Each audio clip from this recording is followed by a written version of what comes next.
Здравствуйте, продолжаем нож якутский, клинок ковать. Вот я обычно с двух сторон даже бывает, с одной стороны и с другой кую. Но тут уже хвостовик как бы уже готовый, поэтому не трогаю.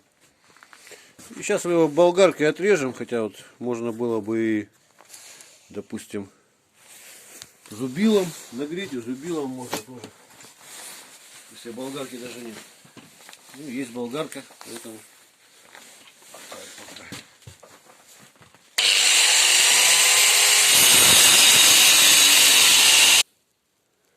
ну вот это отрезали вот так вот и начинаем.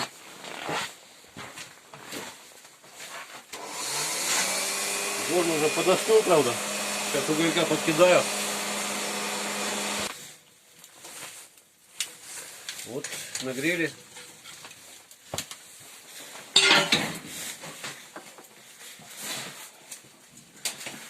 И начинаем хвостовик. То есть пока что вот так.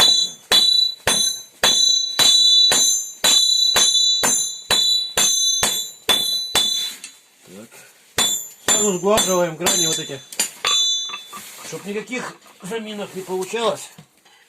То есть металл, чтобы не расплескивался. Правильно держим. Ну, вещи у меня, конечно, те еще, но держатся вроде нормально пока. Если таким вот способом как бы замок получается и держится хорошо.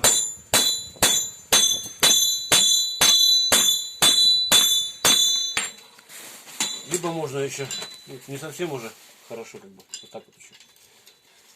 Когда они в ямочки попадают, еще лучше тоже. Крутить можно удобно, как бы, тогда держатся они очень хорошо. Видите, выскакивает уже, потому как на клин сделано. Оп. Оп. Так. В общем, греем дальше.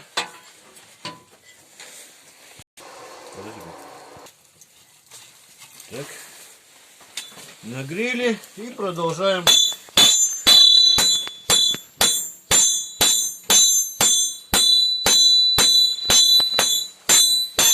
За край молотка держите, ловите на отскоке, и поэтому так можно сколько угодно ковать. Как бы только заправляете удар. И часто крутить надо его, переворачивать, то с одной, то с другой стороны поковать. Вот эти острые грани все стараются убирать постоянно. Замены как бы. Вот, теперь сюда вот.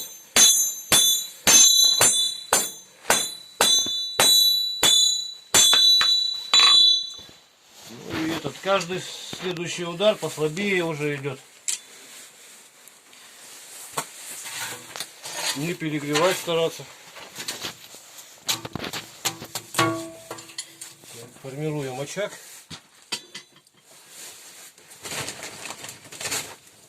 Уголька подкинем. И включаем.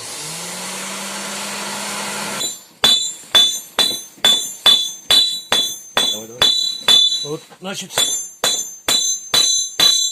хвостовик ориентируете по центру лезвия, чтобы шел. Поэтому вот его постоянно крутить надо. То с одной стороны немножко по случайно, то с другой.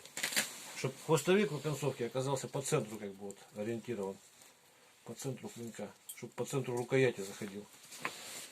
Вот. Ну и не забываем это вот тему. Заменщики убирать вовремя, своевременно. Так, остыл. Греем дальше. Ага. Вот, куем потихонечку. Вот немножко здесь как бы расплющили, теперь сюда. Процесс напоминает, как вот лапшу тянем, чтобы она была прочная и не порвалась, как бы вытягиваем структуру металла сверху. То есть все вот эти вот заменщики, каждый след от молотка, он как мазок художника, должны его видеть, что получается.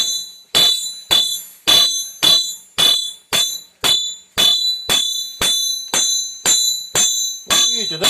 Я сюда его бью, он немножко вот сюда вот выравнивается. Начиная с этой стороны стучать, он в эту сторону. Это все надо учитывать. В общем, Греем дальше, куем дальше.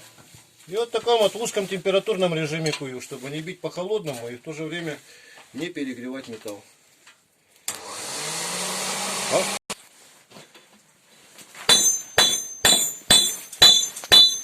Ну, вот хвостовичок немножко уже оформляется, я его подлиннее стараюсь сделать. Тогда прочнее получается конструкция, когда чем длиннее хвостовик.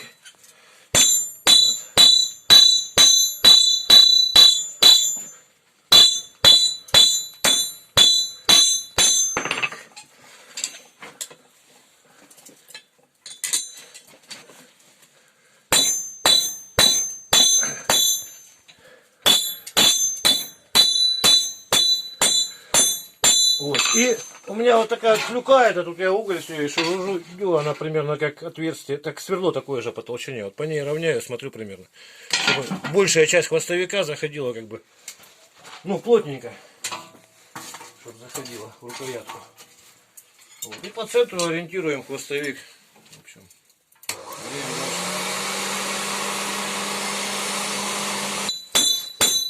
ну, хвостовик уже готов практически. Сейчас его подровнять только и сам клинок подровняю.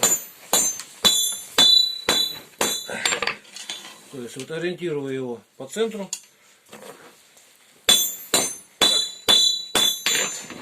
Где это вот отсюда вот смотрите и видно, да? Куда просит. Так.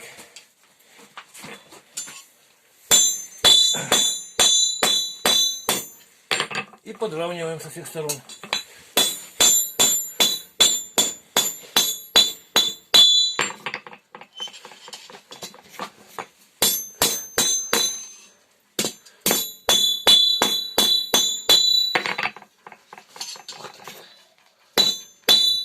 Уже как бы металл поплыл, поэтому немножко уже по черному стучу, он уже как бы нет такого эффекта, как перегрева.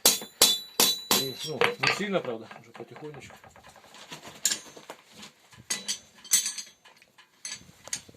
Смотрю всегда вот так вот на ровность проверяю.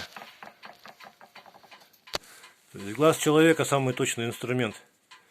И вот оно видно даже куда просит. Ну вот где-то вот от кончика и немножко сюда вот. Сейчас мы это и сделаем. Нагреем сначала паузу вверх. Вот еще раз нагрели. Дальше равняем. Тут еще такой хитрость, что вот наковальня имеет вот до сих пор примерно отсюда и до сюда. Прямое. Как бы. А дальше там какой-то вот идет изгиб. Начиная от сих пор вот сюда какой-то скосик. И вот по этой части наковальни я ее равняю. То есть взгляд держу на уровне наковальни. И вот раз вот линию обуха пробили, чтобы она на сужение шла. Так. Затем выровняли с этой стороны. Тут вот немножко носик как бы вниз пошел сильно чересчур. Он должен немножко вот так вот вниз идти, но не так сильно. Так, теперь здесь вот равняем саму.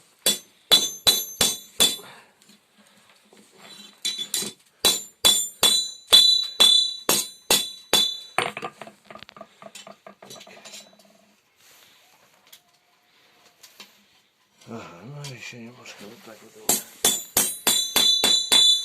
Так. Греем, паузу. Теперь вот хвостовик уже откован, когда вот так это удобно браться вот так клещами. То есть уже можно и покрутить и все такое. Вот, и теперь линию обуха равняю. То есть опять же наклоняюсь вот на уровне взгляда, чтобы обух был. И равняю его вот таким вот образом.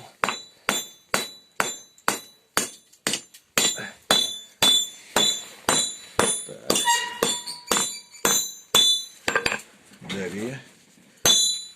Ага. С этой стороны и с этой стороны.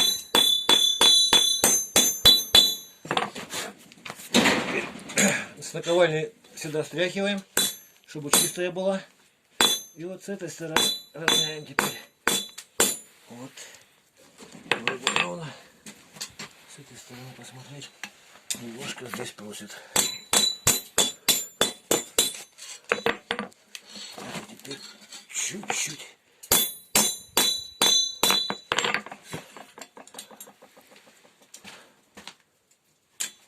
Со стырья берем, тогда вот видно лучше, когда вот смотришь со стырья.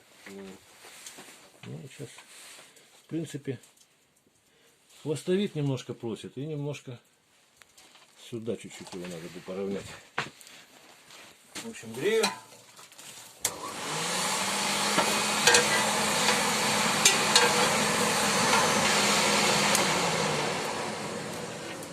Грели.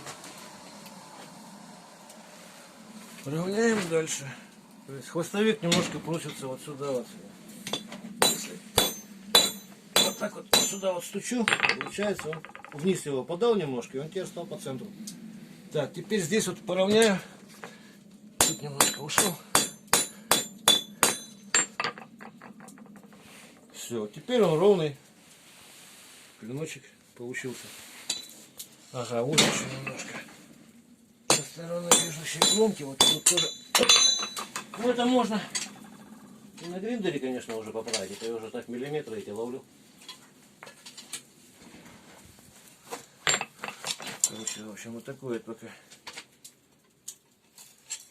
клиночек получается. Видно, дул, да? Все такое. Ну, дальше, короче, я вот его буду уже в следующей серии показывать. Я его на гриндере обработаю предварительно. То есть предварительную слесарку сделаю. И поставлю его на отжиг. В общем, всего доброго. До свидания.